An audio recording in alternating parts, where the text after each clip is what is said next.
आप सभी को मेरा प्रणाम, आपका स्वागत है। पिछले एपिसोड में हम लोगों ने बौद्ध दर्शन में महात्मा बुद्ध के विचारों एवं उनके दर्शन के बारे में जाना था और वहां स्पष्ट दिखता है कि महात्मा बुद्ध के दर्शन का आधार मूल रूप से आस्तिक दर्शन अर्थात सांख्य योग, योग दर्शन और गीता का निष्काम कर्म सिद्धांत ही है। उन्होंने अन्य भारतीय दर्शनों की भांति पुनर्जन्म और मोक्ष दोनों को स्वीकार किया है और उनके द्वारा वेदों को अस्वीकार करने का कारण केवल इतना है कि उनके अनुसार वेदों के तत्व ज्ञान और सृष्टि के निर्माण आदि की जानकारी एक सामान्य व्यक्ति के लिए कोई बहुत अधिक महत्व नहीं रखती।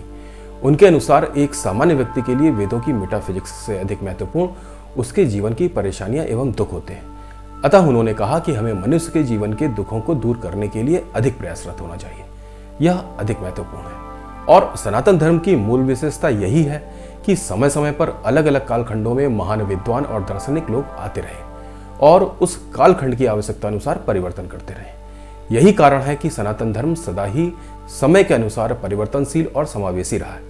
और ऋग्वेद में तो यह कहा भी गया है कि एकम सत्य विप्रा बहुधा वदन्ति, अर्थात सत्य एक है जिसे बुद्धिमान लोग विभिन्न नामों से बुलाते हैं। बुद्ध ने कभी नहीं कहा कि वह सनातनी नहीं है, अपितु उन्होंने अपने उपदेशों के माध्यम से परिवर्तन लाने के बाद साधिकार कहा था, ऐसो धम्मो सनातनो, अर्थात यही सनातन धर्म है। महात्मा बुद्ध के विचारों में अहिंसा और वैराग्यपूर्ण विचारों के कारणों के बारे में जानने के लिए हमें महात्मा बुद्ध के कालखंड और उस काल की परिस्थितियों के बारे में विचार करना आवश्यक है। तत्पश्चात हम इसके पीछे के कारणों के बारे में अधिक जान पाएंगे। तो आइए हम थोड़ा सा उनके बारे में और उस कालखंड के बारे में जानने का प्रयास करते हैं। महात्मा बुद्ध के बारे में आज हमें जो भी इतिहास पढ़ाया जाता है वह सब झूठे और धूर्ततापूर्ण तरीकों से वास्तव में भ्रमित करने वाला इतिहास है, जिससे हम अपने समृद्धशाली इतिहास के बारे में कुछ जान ही ना पाए।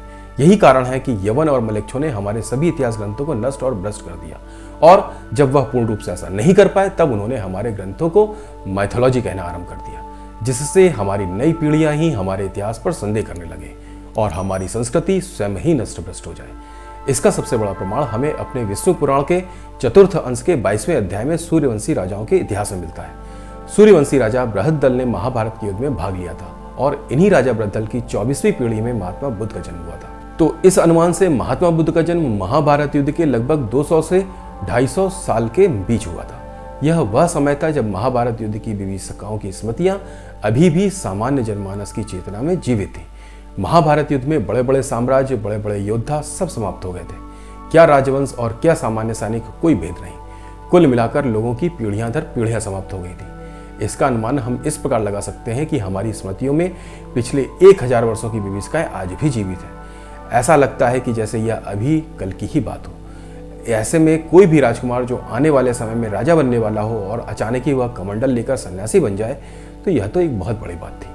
यह उस समय की इतनी बड़ी घटना थी कि जिसने पूरे जनमानस को अपनी ओर आकर्षित किया और इस अहिंसापूर्ण शांतिपूर्ण बातों ने एक महायुद्ध से आहत संपूर्ण जनमानस की चेतना पर मानो एक मरहम जैसा कार्य किया। गौतम बुद्ध का दर्शन कोई बहुत गूढ़ दर्शन नहीं है। उनका दर्शन एक सामान्य व्यक्ति के जीवन से संबंध रखने वाला मानवतावादी दर्शन है, जिसके कारण उन्हें सामान्य जनमानस और अन्य राज परिवारों दोनों का ही समान रूप से सम्मान प्राप्त था। सभी को लगा कि कोई है जो उनसे प्रेम करता है, उनकी वेदना को समझता है, उनके प्रति करुणा का भाव रखता है। और इसका परिणाम यह हुआ कि सभी बुद्धम शरणम गच्छामि करते हुए अहिंसाधारी होते चले गए। चाहे वह किसी भी पद पर बैठा हुआ अधिकारी हो, राजा हो, मंत्री हो, किसान हो, चाहे सामान्य जनमानस हो। किंतु महात्मा बुद्ध के महापरिनिर्वाण के बाद बुद्ध के अनुयायी अलग अलग मतों में बढ़ गए, जैसे हीनयान, महायान, वज्रयान आदि, और उनमें आपस में ही मतभेद बढ़ते गए। उनकी विचारधाराएं एक दूसरे से भिन्न होती चली गई। बुद्ध ने ईश्वर के अस्तित्व को नहीं माना था, किंतु उनके अनुयायियों ने उनको ही भगवान बना दिया। उनकी ही मूर्तियां स्थापित कर उनकी ही पूजा करने लगे। बौद्ध धर्म में जादू टोने, मंत्र आदि अनेक आडंबर प्रवेश कर गए। इसका परिणाम यह हुआ कि बौद्ध संघों में ही भ्रष्टाचार फैल गया। महात्मा बुद्ध ने सम्यक मार्ग अर्थात मध्य मार्ग को अपनाने की शिक्षा दी थी। उन्होंने तो यहाँ तक कहा था कि दुष्ट लोगों से ना हमें मित्रता रखनी चाहिए और ना ही उनसे दुश्मनी रखनी चाहिए, अर्थात उनसे दूर ही रहना उचित है। किंतु यहाँ पर तो इन भिक्षुओं ने सनातन धर्म को ही अपना प्रमुख शत्रु मान लिया, जबकि महात्मा बुद्ध ने कभी भी स्वयं को सनातन धर्म से अलग नहीं किया था। अरे कर भी कैसे सकते थे? उनकी शिक्षाओं का आधार ही सनातन धर्म दर्शन था। उन्होंने अपने गुरुओं से सांख्य दर्शन और योग दर्शन की पूर्ण शिक्षा ली थी और बाद में उसी को अपने शब्दों में व्यक्त किया था। सनातन धर्म से अपनी ईर्ष्या के चलते भी बौद्ध धर्म को हानि उठानी पड़ी, क्योंकि आचार्य कुमारिल ने अपने समय में इन बौद्ध भिक्षुओं की धूर्तता का पूरी कठोरता से प्रतिकार किया था। जिससे सामान्य लोगों का इन बिच्छुओं के ऊपर से विश्वास उठ गया था, क्योंकि उनके मठों में फैली हुई अराजकता और भ्रष्टाचार सबके सामने आ गया था।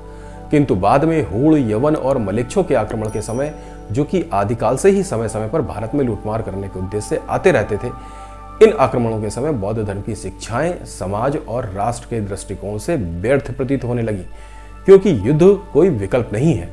जब शत्रु सीमा पर आक्रमण करने लगे तब युद्ध चुनाव का विषय नहीं होता, तब युद्ध करना ही एकमात्र धर्म होता है, कर्तव्य होता है, और इसका कोई विकल्प नहीं। अब यहाँ पर महात्मा बुद्ध ने कहा था कि सम्यक मार्ग अर्थात मध्य मार्ग चुनो। अब यहाँ पर हम सम्यक मार्ग कैसे चुन सकते हैं? धर्म और अधर्म के बीच सम्यक मार्ग कैसे चुना जाएगा? सत्य और असत्य के बीच सम्यक मार्ग कैसे चुना जाएगा? शत्रु और मित्र के बीच सम्यक मार्ग कैसे चुना जाएगा? जब हमारे समक्ष एक निश्चित युद्ध की परिस्थितियां दिखाई दे रही हो, तब सम्यक मार्ग के बारे में विचार करना मात्र भी क्या मूर्खता नहीं होगी?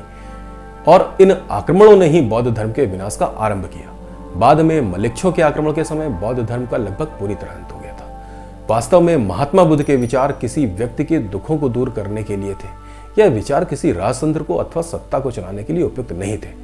वास्तव में हम इन उदार विचारों का प्रयोग अनुचित स्थानों पर भी करने लगे थे, जिसका परिणाम हमने एक विध्वंस के रूप में देखा।